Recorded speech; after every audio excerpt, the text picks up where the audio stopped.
Assalamualaikum warahmatullahi wabarakatuh. Salam sejahtera untuk semuanya. Adil Katalino Pacuramin Kasaruga, Pasengat Kajubata. Jumpa lagi dengan saya Galuh Bayu Ardi, dan kali ini saya akan kembali di mata kuliah Organisasi Sosial dan Sistem Kekerabatan.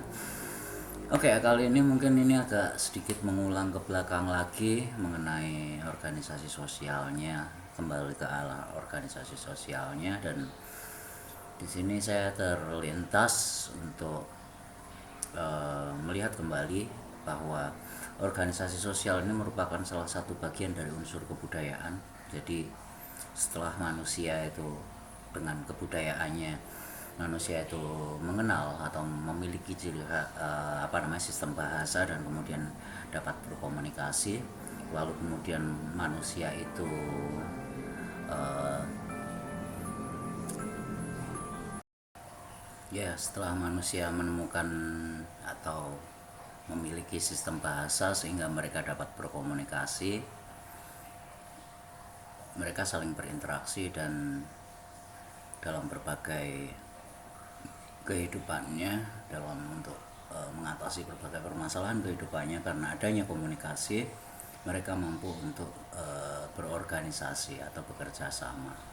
Dan disinilah mengapa kemudian kebudayaan semakin hari, dari mulai awal sampai hari ini, akhirnya manusia bisa menata interaksinya, manusia bisa mengorganisir semuanya, mengkoordinir orang-orang, dan bisa mencapai tujuannya atau membuat segalanya menjadi lebih mudah, lebih efektif, lebih efisien. Ya, sebagaimana judul tema yang akan kita bahas saat ini, yaitu organisasi sosial dalam arti sebagai unsur kebudayaan untuk mencapai tujuan-tujuannya dengan efektif dan efisien. Oke, ini merupakan pertemuan yang ke-12, dan kita lihat pertama dari kita kembali lagi kepada mungkin yang harusnya dijelaskan lebih awal, tapi kali ini saya tekankan lagi. Ya, di sini organisasi merupakan suatu lembaga dan di dalamnya ada pranata-pranata dan terdiri dari sekumpulan orang dengan interaksi-interaksi yang memang kalau dalam organisasi modern memang telah ditetapkan secara sistematis. Kemudian ini dikembangkan karena kemampuan manusia untuk mengorganisir, kemudian kemampuan manusia untuk melakukan persuasi, melakukan argumentasi, lalu kemudian mereka saling berkomunikasi, dan akhirnya mereka bisa mencapai sebuah kesepakatan dan terbentuklah organisasi. Dan ya, akhirnya muncul berbagai kesepakatan-kesepakatan, muncul sebuah pranata-pranata, baik itu secara, kalau mungkin dalam organisasi yang masih tradisional itu seakan-akan dengan sendirinya, dan jika itu yang modern, maka hal itu memang akan disepakati secara tertulis dan lain sebagainya. Dan ini memang ya secara sadar dikoordinasikan dan disusun, lalu kemudian muncul adanya tugas-tugas, perbedaan-perbedaan, atau ya bisa jadi tingkatan-tingkatan pembagian, bagaimana pembagian tugas, lalu kemudian siapa yang berwenang, dan mereka selalu koordinasi dengan cara melakukan komunikasi, baik itu apapun itu. Jadi sehingga semuanya ketika pembagian tugas itu terjadi, ada mungkin bagian-bagian kelompok, sehingga ketika semua itu berjalan, segalanya bisa berjalan dengan lebih efektif. Dan di sini juga merupakan instrumen sosial juga. Jadi bagaimana manusia itu akhirnya kemudian saling saling mengatur, ada batasan-batasan, identifikasi peran dan statusnya apa, atau istilahnya kalau mungkin apa namanya secara sosiologis dikatakan sebagai sebuah pranata-pranata atau sebuah institusi atau lembaga itu sendiri, dan memiliki basis yang relatif permanen. Jadi itu bisa apa namanya ada peraturan-peraturan juga, apakah selamanya, apakah dalam jangka waktu tertentu, itu nanti akhirnya akan apa namanya akan berjalan sebagaimana itu diperlukan ketika dalam mencapai tujuan tersebut tidak ada hambatan, tidak ada kendala, tidak ada permasalahan dan lain sebagainya. Oke, dan ini bisa terjadi di organisasi sosial manapun ya, dalam arti bisa jadi ini ya mungkin Anda organisasi mahasiswa, lalu kemudian ada di sebuah kapal nelayan di mana ada nahkodanya, di mana ada pemilik kapal, siapa yang memimpin, mana yang menentukan arah, lalu kemudian siapa yang menebar jala dan lain sebagainya, ada lalu kemudian termasuk pembagian pendapatan. Jadi di sistem mata pencaharian ini pun juga muncul, di sistem pengetahuan mungkin ini juga merupakan bagian ada terlibat saat. Jadi kalau kita bicara kebudayaan akhirnya menjadi holistik, karena dalam organisasi ini pun yang menentukan siapa yang mengkoordinir, siapa yang dikoordinir, siapa yang memiliki tugas itu tergantung pengetahuan atau segala macam keterampilan, penguasaan penggunaan teknologi dan lain sebagainya. Itu itu juga turut menentukan posisi-posisi orang-orang tersebut atau bagian-bagian dari organisasi tersebut yang itu menentukan tempat dan posisi mereka. Lalu siapa yang akhirnya akan memegang otoritas, apakah otoritas itu penuh ataukah otoritas itu relatif demokratis atau relatif dapat dimusyawarahkan.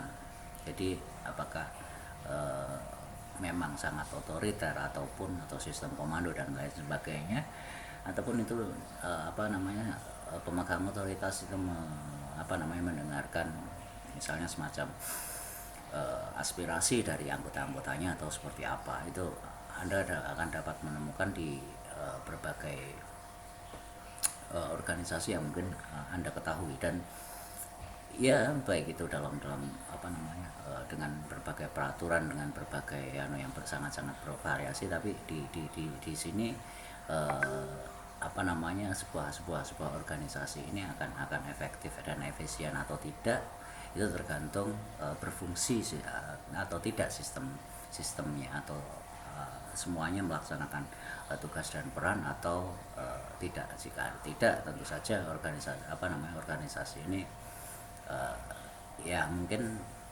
hanya secara formal, tapi pada hakikatnya tidak fungsi-fungsi tersebut tidak berjalan,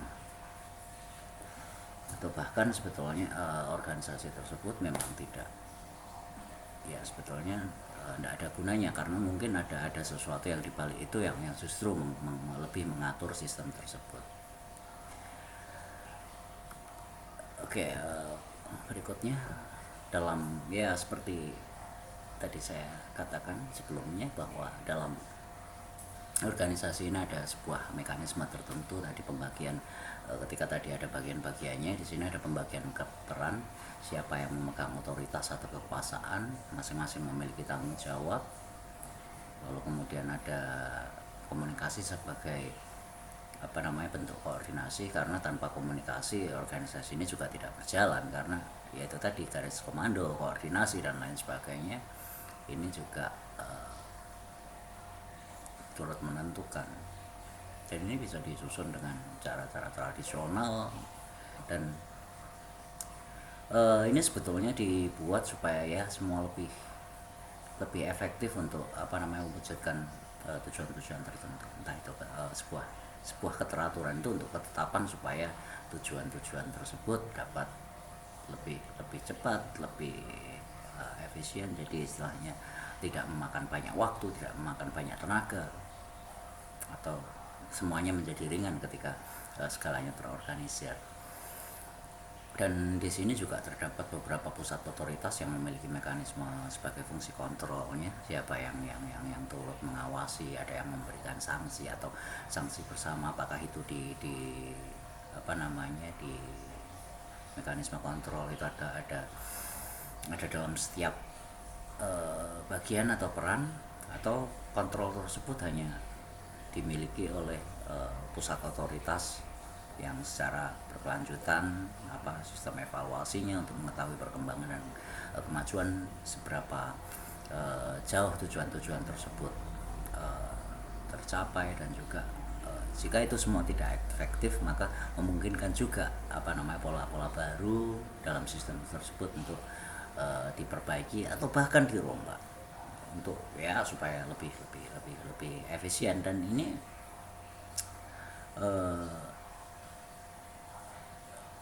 ini juga kalau dalam realitasnya memang agak sulit juga, karena hal-hal yang tidak efisien mungkin tidak akan dirombak atau diperbaiki walaupun efisiensinya itu mungkin kurang, karena beberapa bagian yang memegang otoritas tersebut mungkin ketika dengan pola-pola baru akan mengalami kesulitan atau ada keuntungan-keuntungan tertentu, privilege tertentu yang mungkin akan terganggu. Mungkin seperti itu juga hal-hal yang terjadi dalam realitas. Dan di sini juga nanti akhirnya ada pergantian pemegang peranan, atau peran-peran itu akan turut berubah jika memang memang ada yang perlu diperbaiki, atau misalnya yang memegang dalam peran-peran dan status tertentu itu dianggap tidak berfungsi. Dan juga di sini ada dikomunikasikan lagi bahwa anggota ada proses-proses pengalihan ataupun semacam promosi atau pengajuan dari berbagai bagian yang memang memiliki atau telah diatur diperbolehkan untuk untuk mengusulkan hal ini. Kemudian juga dalam ketika kita ini sebagai semacam kesimpulannya bahwa organisasi ini sebetulnya untuk menyelesaikan segala macam pekerjaan, hajat ataupun suatu tujuan tertentu, ingin membangun suatu hal tertentu, ingin mewujudkan cita-cita tertentu, apapun itu, bisa jadi hal-hal yang praktis, entah itu pembangunan jalan, entah itu membentuk sebuah apapun untuk mengorganisir supaya segalanya lebih mudah, memecahkan masalah, lalu membuat ketika ini perusahaan atau sebuah badan produksi mungkin mempertahankan atau memperbesar hasil dari kerjasama tersebut, dari organisasi tersebut. Lalu kemudian efektivitas cara kerja itu akan terus diperbaiki ketika tidak efektif, tapi ini pun juga masih dalam realitasnya juga tergantung. Kadang-kadang memang ada hal-hal tertentu yang ini membuat tidak efektif. Kemudian di sisi lain juga memberikan kepuasan moral, kepuasan dalam berperan serta bagi para anggotanya. Dan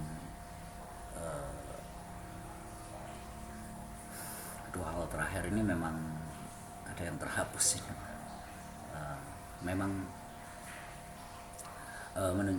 secara penuh memang ini menunjukkan sebuah tujuan dari tujuan awal dari sebuah organisasi tersebut. Dan dalam realitas juga apakah tujuan itu aktivitas organisasi tersebut, cara kerja organisasi tersebut menyimpang dari tujuan awal atau disimpangkan dari tujuan awal, itu juga tergantung dari di sini. Ketika memberikan kepuasan moral, kepuasan peran, tanggung jawab dan lain sebagainya, biasanya kalau tanggung jawab belum tentu ya, tapi kalau misalnya dalam peran, status, lalu kemudian kekuasaan atau otoritas yang itu mempermudah atau membuatnya berada pada posisi yang menguntungkan, baik secara ekonomi ataupun secara sosial, itu juga seringkali sangat-sangat apa ya, nanti akhirnya akan sangat-sangat tarik menarik, karena itu nanti kaitannya ketika kita nanti akan membahas organisasi, tapi kita lihat dari sudut pandang politik, apakah tujuan itu berubah dan lain sebagainya, menggerakkan tujuan, menggeser tujuan, mengganti tujuan, bahkan merombak semuanya dengan tujuan-tujuan tertentu. Apakah tujuan bersama, apakah tujuan salah satu bagian dari organisasi, karena bagian organisasi itu kemungkinan bisa terjadi polarisasi juga pada perbagiannya, karena masing-masing memiliki keinginan dan kepentingan tertentu dalam organisasi tersebut. Oke, mungkin itu saja sedikit tentang tambahan saya mengenai apa namanya ya, karakteristik, tujuan dan organisasi dalam konteks bagian dari unsur budaya, bagian dari salah satu wujud budaya manusia yang membuat saat ini banyak apa namanya berbagai kemajuan itu muncul karena manusianya terorganisir dan sistemnya berjalan dengan relatif baik. Sementara ketika kita juga maju sampai hari ini, ya kita perlu mempertanyakan, kita perlu melihat lagi apakah segala macam sistem organisasi itu antara realitas prakteknya, antara kebijakan-kebijakan yang diambil dan tindakannya, apakah itu searah, sesuai atau tidak. Ini semua yang akan menjadi bahan refleksi kita, terutama ketika Anda bergerak sebagai aktivis organisasi atau menduduki peranan tertentu dalam sebuah organisasi sosial. Oke, saya cukupkan sekian. Saya ucapkan salam. Assalamualaikum warahmatullahi wabarakatuh. Salam sejahtera untuk semuanya. Adil Katalino Pacuramin Kasaruga, Basengat Kajubata. Terima kasih. Jumpa lagi pada beberapa video lagi yang mungkin akan masih ada sampai sebelum ujian akhir. Sampai jumpa dan sehat selalu.